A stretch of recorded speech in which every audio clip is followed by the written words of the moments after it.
Hey kids, it's Mr. Flyer here, hope you're well. Now I'm in a workshop here today and I have to say I'm very excited because it's not my workshop but it's none other than motorcycling adventure aficionado Austin Vince's workshop. So hello Austin. Howdy. And we're also here today joined by Ben King, this man behind us. Hi, Ben. Hello. And Ben is a bit of a nutter, you can probably tell that by looking at him.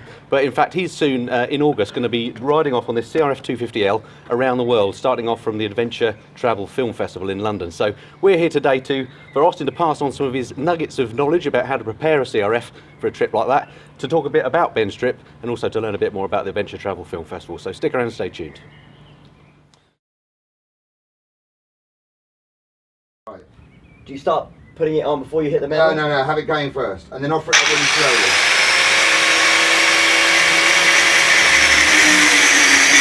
Okay. So we can.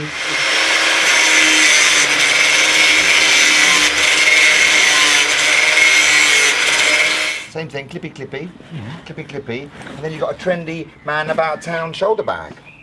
Oh, like a messenger bag. The hipster bag, yeah. That would go great with my man bun. Yeah, exactly. Mun, hipster bag, you're ready to be hated.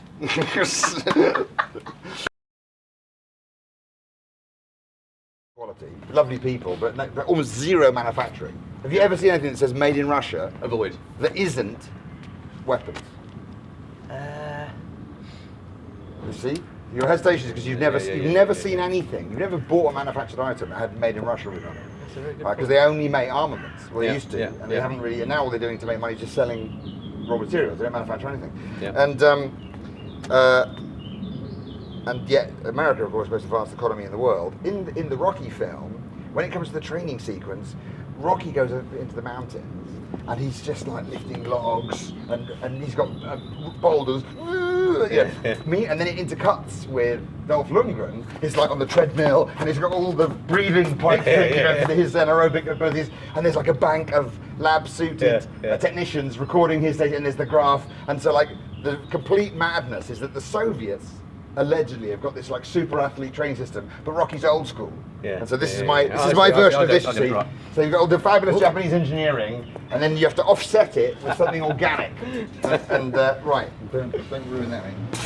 Okay, now you got the idea here, yeah? Yep. Do you know what we think the end result is meant to be? Indeed. Right? Get bending. Don't do that. Don't do that. Don't do that. Don't do the thrusting. Thrusting, it's bouncing. Not good. Yeah, right, okay. Now, bounce some more. Dude, you are like, look at the differences. I feel bad about filming this. Okay, let's worry about that in a minute. Let's get the curve right, I think, first. Actually, let's not.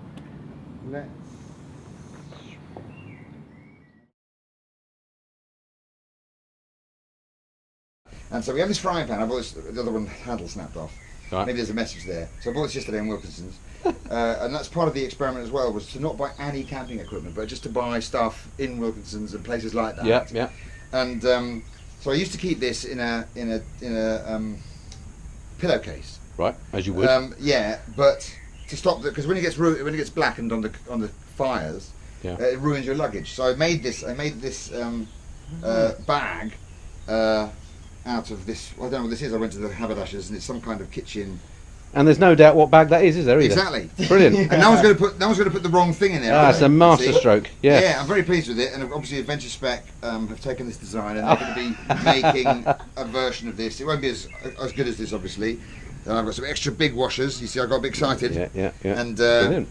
But I'm really pleased with this, and this took me about 20 minutes last night, obviously. You probably think it took me about 4 minutes. And, but Doesn't look it. The joy of making all the holes with the soldering iron, I would imagine, was drill. immense. If you use a drill to make holes, it rips it all up, doesn't it? Yeah, it's bonkers. The soldering iron, perfect, neat hole. And it cauterizes as it goes through, and it partially glues it together. I mean, it's the gift that keeps on giving. Yeah, exactly. So the fry pan bag, and it's called the fry pan bag because. I think we understand why it's called that. No. There was a bloke from Manchester on the trip last year, and I was interviewing him for the little film that we've got about the Miyamото project, and he said, we haven't got We haven't got fancy cooking equipment from the camping store. We've just got a stock pot and a fry pan, and we've just got that in Wilkinson's. And I had to stop when I was filming. I stopped and I said, "What do you mean a stock pot and a fry? Yeah. You mean a saucepan and a frying pan?" Yeah, and he goes, "Oh, all right, calm down." Yeah, so I called it because, of course, it's a frying pan, not a fry pan, but I've called it the fry pan in the honour of his, fair of enough. his contribution to the English language. He's made up for you, and that goes up there. So this around the world larky then, Ben.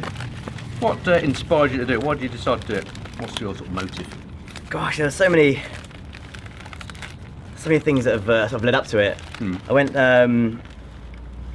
Initially, I was just going to do stay at school, go to university, and then have a 9-to-5 job. But that was my plan. Right. And then I was in a car accident in north of London in the lanes. Right. When I was about 17.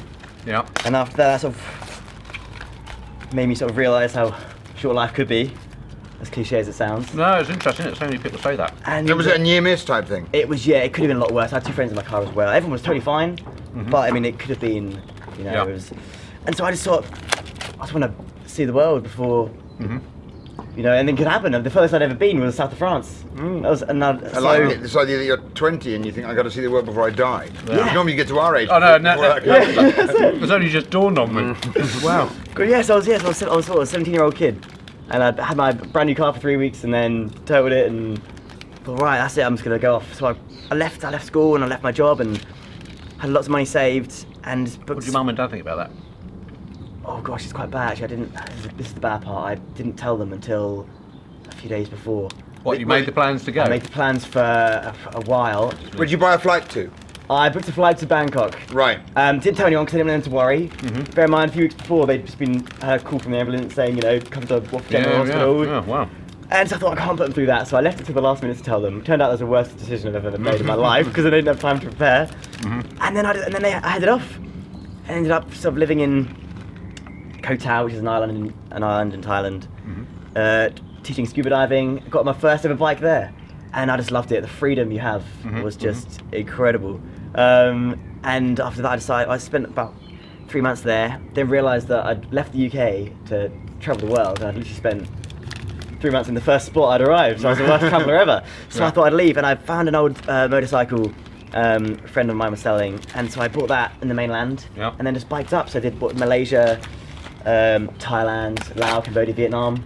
Wow. On I this didn't know bike. that. Yeah. So I thought you'd just been around Vietnam for a week or something. I didn't know you'd done that. Yeah, huge so that Southeast was- Asian tour.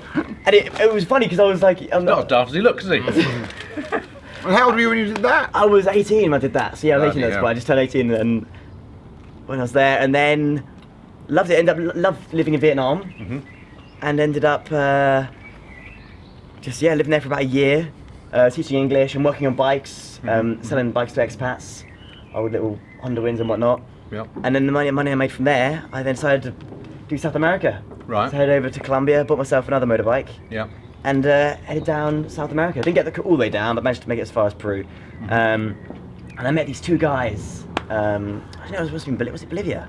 Met these 2 guys, and they were on these big, I think it was GS's, big 1200. And I was chatting to them, and they were doing the whole, you know, Pude Bay down to Ushuaia, Yeah. Alaska, Argentina trip.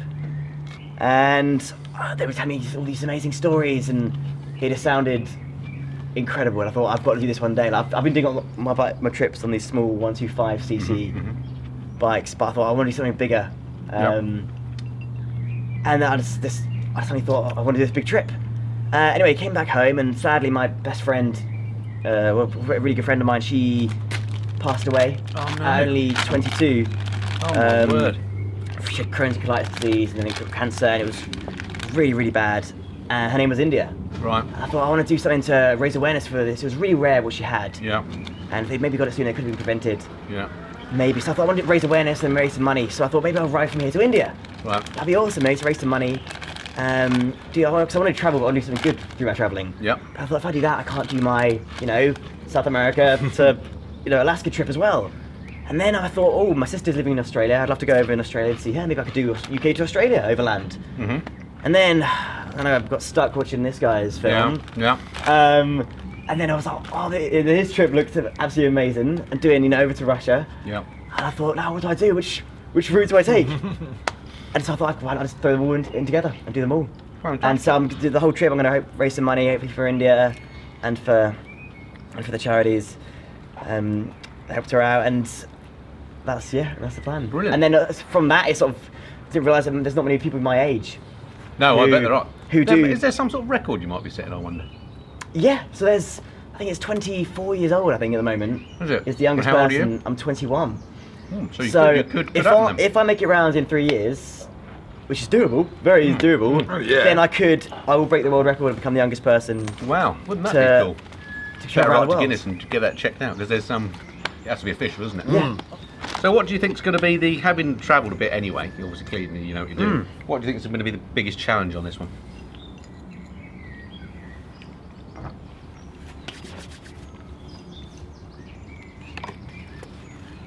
I can edit out you eating, don't worry. The hairstyle. Yeah, exactly. That's yeah. He's lived in Thailand, so he knows all about how that works. Yeah, the biggest challenge I think is definitely going to be the man bum. Yeah. I'm gonna have to give that the chop because I think you should. I can't put my helmet on. Can I have it when you chopped if it I off? go- I was going to skip Yeah. it on. So that's gonna be. But once that's gone, I think the long days of riding. But I mean that's sort of why I think I haven't set myself a time limit. Yeah. So I could do it in 3 years' time, or I could complete the trip in 10 years.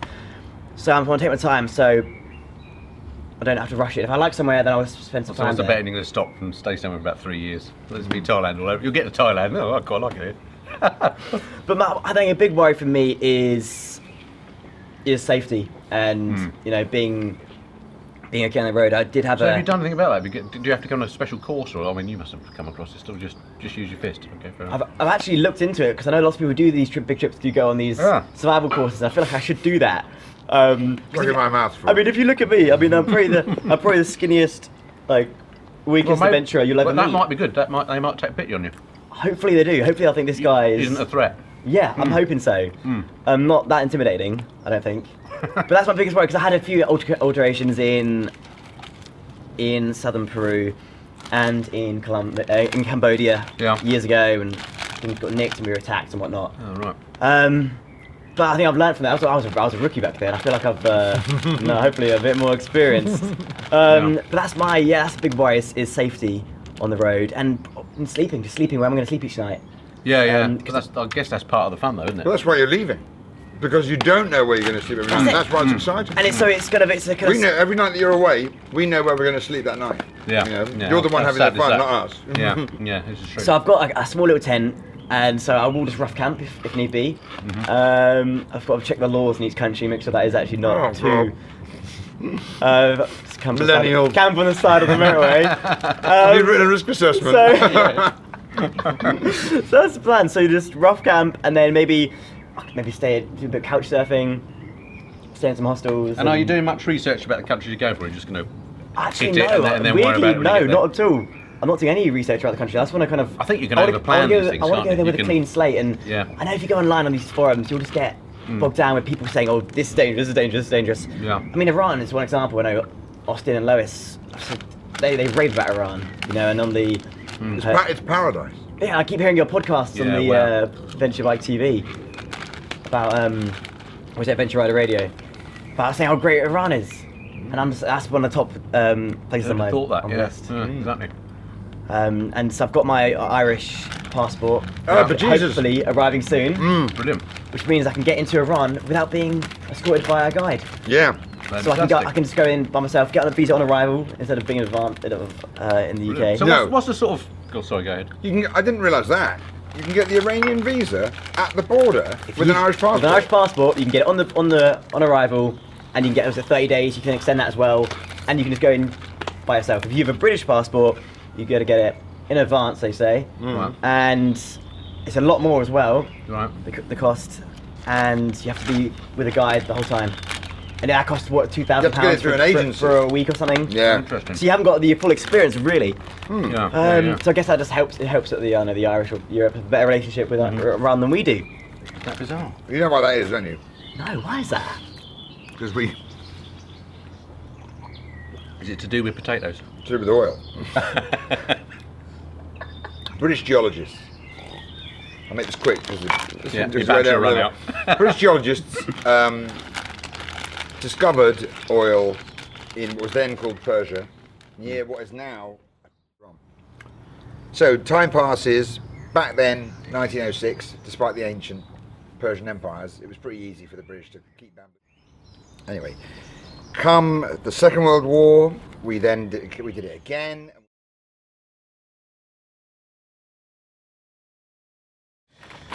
Excellent. So Ben, we mentioned that you're off on your travels in August, and where are you starting from, and how's that all work? So I'm leaving on the 13th of August Yep. from the Adventure Travel Film Festival Yep. that Austin heads up Right. with Honda. And so, yeah, I hadn't really got a start date set. Right. I didn't really know. I knew I was going to go roughly August, September. Yep. And then started chatting to this guy. Yep. He told me that, and we'd had a young pair of guys, Tim and Roman, who had set off from the Adventure Travel Film Festival last August. Right. To go, certainly in the first instance, across Europe, Central Asia, Russia, Siberia, and then into the Far East, then end up in the USA. And that had been a spectacular success. Real. So the model that we've established here Yeah. is that when you leave on your around the world trip from the Adventure Travel Film Festival, It goes well. it goes well. So it's got to And be done. So it's the least I could do to offer that service. And I know, ironically, my two round the world trips, Mondo Enduro and Terra Circa, they left from Mill Hill School from Yep. the same spot. Brilliant. So I thought that would be kind of Bit of a good link. fun, Yeah. bit of fun karma. Excellent, You know, excellent. and that was 22 years ago. So 22 years later, almost exactly your age. So besides waving Ben off on the day, what else can we expect to see there? Oh crikey, O'Reilly! It's an embarrassment of riches. We've got 29 films, 14 feature length, 13 shorts. The shorts are on a loop. Yeah. The feature length films are all, of course, they're fantastic. They're exciting, amazing, inspirational. You won't have heard of any of them before. That's the idea. It's Yeah. almost like going to a rock festival and every band you see you've never heard of. Right. But then when you see them, become you're like, fans. Yeah, you wow. think, wow, this is like the best band I've seen in ages. And Yeah. then you see the next band that you've never heard of, and you're like, wait a minute, I love these guys, are great. And And it's not just about motorcycling, is it? oh yeah, sadly, it's come to light that there is life outside of motorcycling. This is, of course, an internet myth. But it was Chris Scott, the guy who invented the phrase adventure motorcycling, who kind of really helped start the idea of the festival, because he was getting into canoeing, and I remember thinking, we're going to do that for? Yeah. He could be riding a motorbike. Yeah. And he said, watch, and he sent me a DVD. He said, watch this, and it was called the Yenisei River Expedition. Right. And it was about these guys, and it was filmed at the same time, these guys in the Soviet Union, or in Siberia, at the same time that I was there on Terra Circa in 2001. Mm-hmm. And these guys had gone to Mongolia with some rafts and had paddled down this river that rises in Mongolia and estuarizes in the Arctic Ocean, so it flows north. Wow. And it's 5,000 miles long. It's the longest river in the Soviet Union. It's like the third longest, or second longest river in the world. Right. It took them 5 months to get to, and you can only do it in that 5 months because it starts to freeze over at the top. And I saw this film, and it was just so hardcore. Yeah. It was so exciting, and it was so well done. It was completely amateur, Yeah. no TV company involvement. 5 obviously Kiwis and Canadians, you know, like a million times tougher than the average Brit type thing, you know, and they just like, you know, just went for mosquitoes. It was just like, and I'd motorcycled across there, and I Yeah. thought I was the man, and it was like, dude, you know, you're nothing compared to these Yeah, guys. yeah. And then Chris Scott said, "Oh yeah, there's some other films like that," and a few other little things. So that's trickled how it in. sort of got it And started off? yeah, and then people started borrowing that film, and it's like, and then it was Lois's idea. She said, "We should have a weekend where we just show this stuff," and we were going to do it just here. Yeah, you know, yeah, just yeah. on the bank Yeah, next to yeah, our boat. yeah, great. And just and set up a screen outside and maybe like 15 chairs, and now. And what date are we talking? Can anyone go along? Yeah, it's most definitely open to everyone. It's not really child friendly, in case anyone's thinking of bringing their 6-year-old that Yeah. screams the Yeah. whole time, Yeah, or no, wants that to just wouldn't work. run around in a cinema. So yeah, So there's a website and get more details? yeah, Adventure Travel Film Festival.com. I Real. think it's very unwieldy, but the clue's in the name. We'll check it out. Yeah. Right, well, thanks for the lunch. We've done lunch. There's a lot of work we're doing on the CRF. What sort of mods have we still got to do on the bike? Crikey, O'Reilly. Well, it's just tip of the iceberg that we've done so far. We've got to finish off the exhaust guard. Right. With the square grill. That's coming on nicely. It's taken us about an hour and a half to get to the stage where it just fits. Yep. Then we've got to get a chain guard type bracket to stop the panniers falling into the wheel arch type thing. We've got to make that. Ideally, we want to make a front rack, but I'm not sure if we need to talk that through and find out if you want to do that. Next up would be get a big camel toe type pad under the side stands to stop it slipping into the mud or sinking into the mud or the sand. Then we've got a few little cosmetic things like maybe we need to splash some mud on his bike, that's for sure. That will come in the fullness time. Now you've got have you got a beefed up bash plate to fit? Yes, Adventure Spec have sent me a bash plate to put on. Sweet. Well, if it comes from Adventure Spec, it's worth fitting. Like their new fry bag. All right, shall we crack on then? Okay. Well, thank you very much. Brilliant. But I think, although it looks like a joke, it works perfectly because I think the maths of it is that plane there should be literally where it is. Yeah. Any further in, then the bags are curling back in on themselves. Any further out, then they're bowing out. Well, I thought it was going to be a big hoo-ha, but then I realised that it is just a two-member piece here. And if you just stay there a sec, here's one that we made earlier. Come up, not snap. Right, just needs a touch more coming away there. This bracket you're fashioning here then, Austin. Yep. Is that the function? This is purely to keep the pannier out the way Yeah. of anything moving.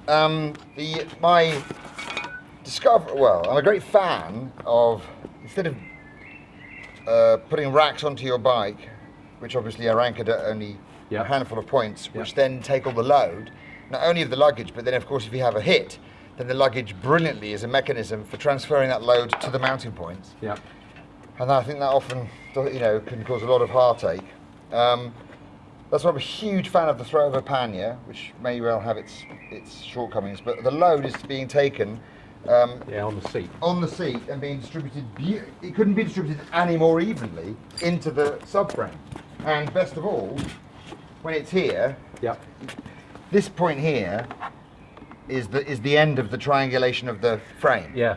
So from here to here is a cantilever, Yeah. which is by definition weak, which by definition wants to snap here. Yeah, exactly. So there's no point putting any weight on here. Well, you can. People do. I have, but but it'll break. but all your back racks and all that stuff. Yeah, all that stuff that goes here loads what is conspicuously the weakest part of the bike. Yeah. This section here, and I've cracked that part of the frame on every trip I've ever done. Right. And now one of the things that I think I've learned is not to have any load beyond that line, basically. Yeah, and that's why. So when this bracket's in position, all it's got to do is just resist that. Yeah. It's not really taking load. It shouldn't be taking. And if it bends or whatever, you can just bend it back out if you crash or something like that. Not only that, it looks kind of cool. No, I think it looks awful. I think it looks good. Remind me not to get you to fit my kitchen. No danger of that. Literally, the whole back of my bike fell off, cracked here and fell off on the Road of Bones back in 1995. Right. And I had to ride the rest of the Road of Bones. I had to tie some string, and all my panniers and all. I had to tie some string around like that, around the indicators, up and over, and then down onto the foot pegs. But the pivot was my shoulders, my shoulder blades. Yeah, and I held the rest of the back of the bike up, and I had a box on it and all that. I had a load of gear on it. Yeah. I held the back of the bike up with my body, and it almost killed me. It was like being the Hunchback of Notre Dame. If you put a back rack here and a top box on it and fit it with bricks, and ride around British roads, nothing will happen. Right. Within a day of dirt roads, like for example in Kazakhstan, this would have cracked off. Is that just due to vibration? Yeah, just because of the vibration. I mean, talk about a lesson in fatigue loading. Yeah. It's incredible. Yeah. And you think, wow, so it's that much of a difference. If you're doing any kind of sustained, and if you're in Africa where you've got like proper corrugated roads for hundreds of miles, anything's going to shake to bits. then it will break. It will fracture and it will break. Yeah. So the idea is that this doesn't. I mean, because of the soft panels being here, if forward of this line, we should be okay. Yeah, great stuff. Hey, my garage, my bullshit. So how's that going then? Is it going to work? This should hopefully fit on. It's all been cut up pretty to size. Just go in there. Now this bit here, because now it's the angle, it's been curved. That's going to be tough, that bit. It's looking good though, isn't it? Oh, it's fantastic.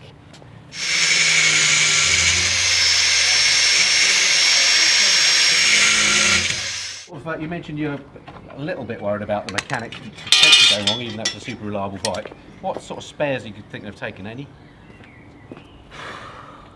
Just usual stuff, cable ties, bit of gaffer tape. Yeah, basically that's what I've probably got. Is cable ties, gaffer tape, and a credit card. yeah, and a credit card. Fair enough. The whole point of splashing out the new bike is that you're looking at 15,000 miles minimum. I would say 30,000 before anything needs to be changed, apart from the consumables, which you'll always be able to get. And how many miles round is it? And it's a cutest route. 24. Well, the equator is 24,000 Yeah, miles. but so you're going to be doing about 30,000 miles at least. It'll be I just think 35,000 when I worked out. Yeah. But it could be probably more than that. My route could change as well. So you could get away with it completely, and it's it's fine the whole time. Yeah.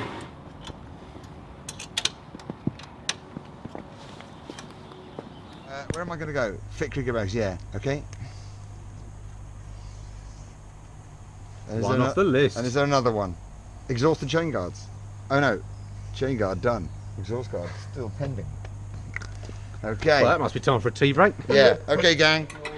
Oh yeah, you're right. That is a little hot. Oh, but so in true British Right, fashion, sorry. it's raining outside, so tea break time.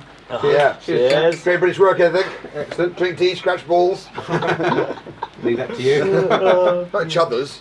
Team building. So I would say top morning's work, but actually we just striped off the one thing, or two things on the list. So there we go. But fascinating meeting you chaps, and best of luck, Ben. Thank you so much. It's an amazing trip you've got coming on. A little bit envious, not of the hardship, but of the adventure and everything else it's going to give you.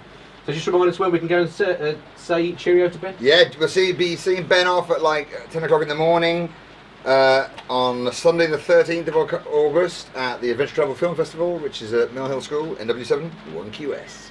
Excellent, I shall be there. Look forward to seeing you again, Ben. Best of luck with it. Thank you so much. And, hopefully Appreciate it. be there to see you off. Yes. Cool. Awesome. Right. Cheers! Cheers. Cheers.